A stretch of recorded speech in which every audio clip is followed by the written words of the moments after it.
Nope.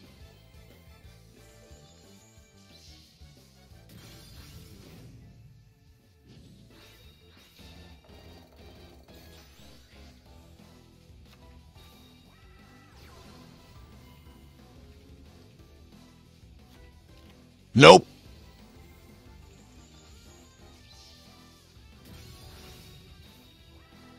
Nope.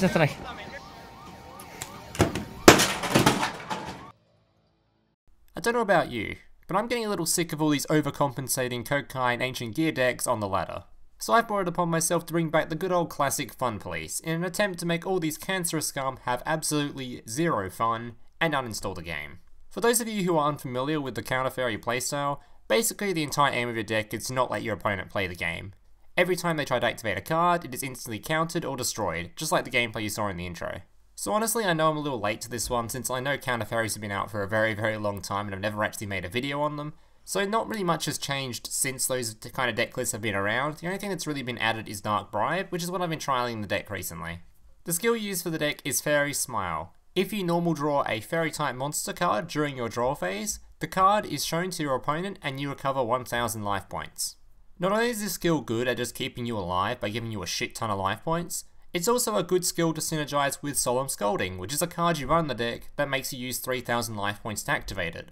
So if you have this skill, you can use multiple copies of Solemn Scolding, or just take a bit of damage and still be able to use its effect.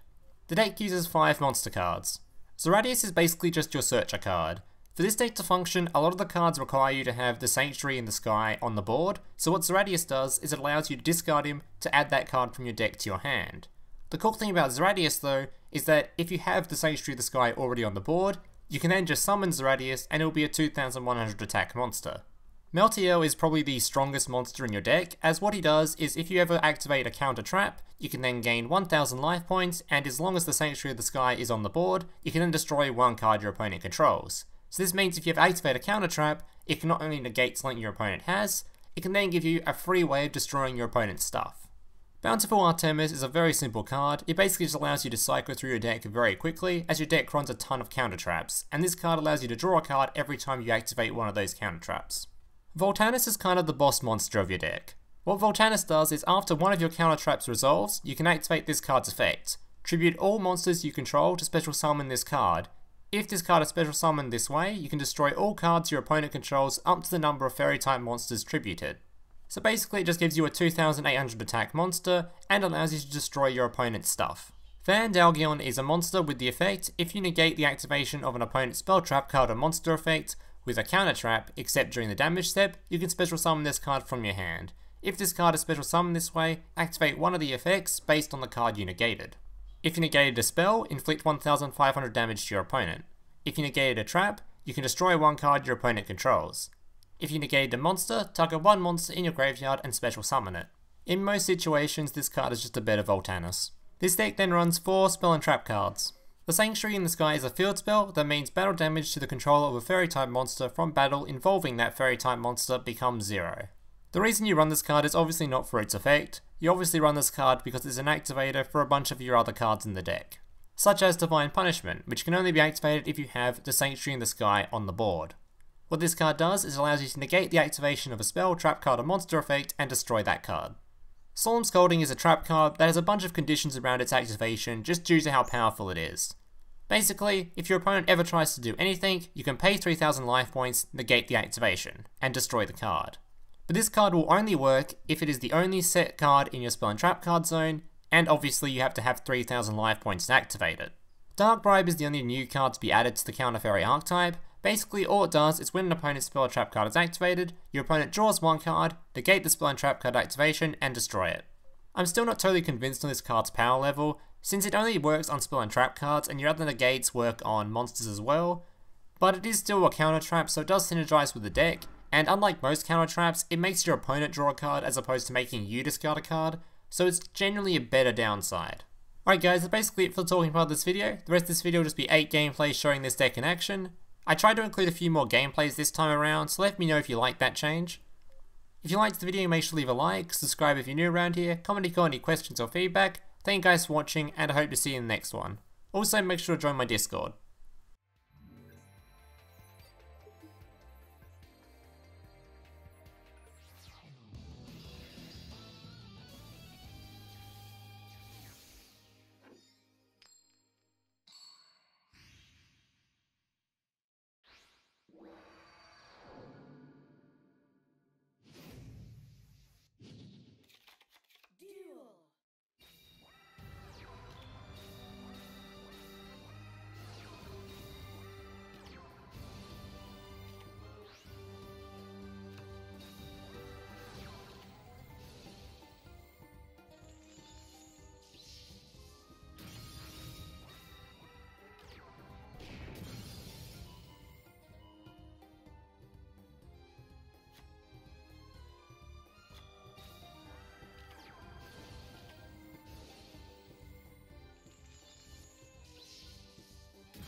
Hey, big brother, can I watch SpongeBob? Shut up, Mokuba. I'm busy flagging YouTube videos to compensate for the fact that I have an extremely small penis. Oh.